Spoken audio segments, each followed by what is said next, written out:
Well, as the earnings season approached, many cast a wary eye on tech.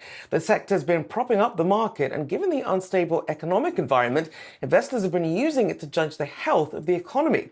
And the majority of the so-called Magnificent Seven have all been able to beat Wall Street expectations.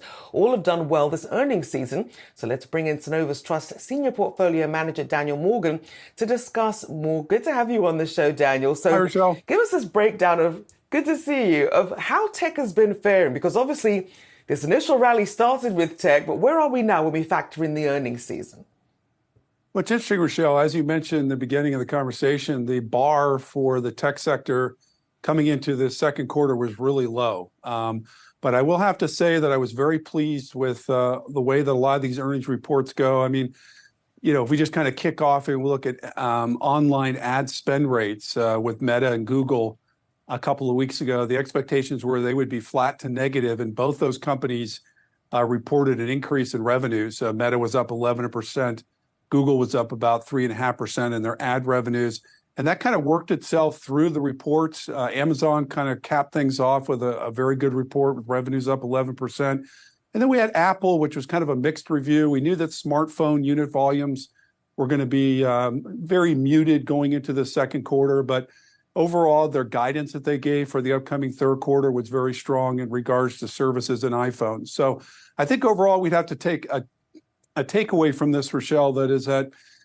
numbers came in better than expected. We had a very low bar. Can we make up for these huge runs that we've had in these stocks, though, right, Rachelle, coming into these reports? And I think that's where investors are pondering right now. And of these Magnificent Seven, who was the most underwhelming for you, especially when you factored in some of the guidance and the softness that we saw? Microsoft was somewhat muted. Apple was somewhat muted. Those would be the two that kind of stood out, at least at this point, to me, that were good numbers. They weren't bad numbers, but they didn't beat hugely on the upside and didn't create like a catalyst or surprise like we saw with Google, Meta, and let's say Amazon. So those two kind of stick in my mind. And as we look at, of course, the chip space, NVIDIA riding high, enjoying those gains on that generative AI push that kept popping up in everybody's earnings call. But what about some of the other chip makers? Who are you following there, and any surprises there? Well, there's other stocks in that group, Rachelle, that could turn out to take some sort of not leadership role, but market share in the AI space. If you look at just to name a few, Marvel Technologies has their DSP chip called PAM, which is somewhat exciting. You have Broadcom, which has their Jericho 3 chip. Now, these are all chips that are just being rolled out that are in that same space that can compete directly against NVIDIA.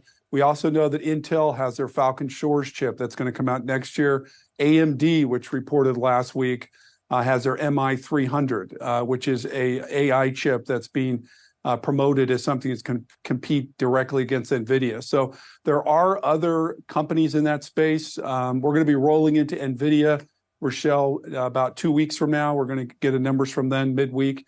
But those are some of the reports that have kind of rolled in. Qualcomm has their AI 100.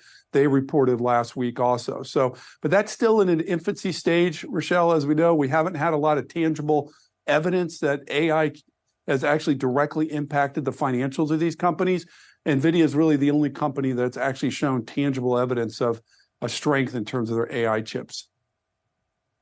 And of course, a lot of these markets, these big tech names also have a lot of exposure to China as well. And we're seeing some softness there in terms of demand. What are some of the stories that you're looking at coming out of China that you think we should be really keeping an eye on when it comes to big tech, and where valuations then go from here?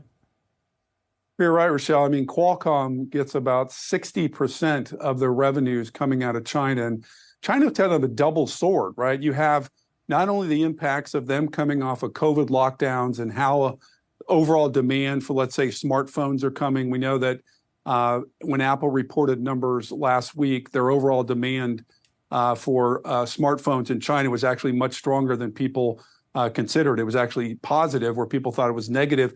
And then you also have this issue with regulators in terms of these back and forth of China no longer allowing certain chips that are produced by U.S. companies to come into the into their country and vice versa. So China has got a lot of moving parts, not only from the overall growth of their economy and demand for different electronics, but also in terms of what's going to happen from a regulatory perspective. How is that going to impact various companies? We already know there was news out a couple weeks ago about Micron. We know that NVIDIA, those are companies that China has isolated as being not allowed to bring chips into their country, various chips that they make. So a lot of things coming out of China, a lot of things to follow.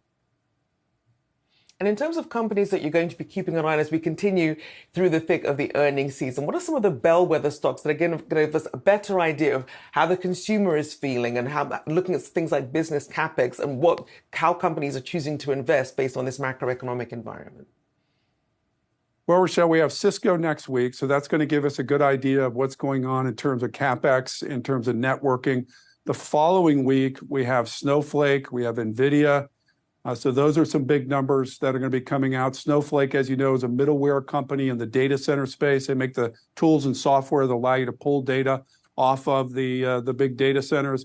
Obviously, NVIDIA, which we've already talked about in terms of AI. We also have Applied Materials reporting next week. They'll give us a good idea of how CapEx budgets are going in terms of companies spending on semiconductor equipment. And that gives us an idea of what the demand is in that space. So we still have a lot of big numbers coming out here. We also have Salesforce, which is a big play on the software as a service in terms of the enterprise.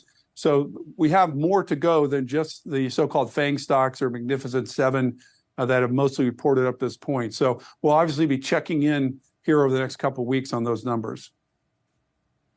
We appreciate you getting us up to speed on all of that and for joining us with your insights. Thank you, Rachelle. Synovus Trust Senior Portfolio Manager Daniel Morgan, good to see you.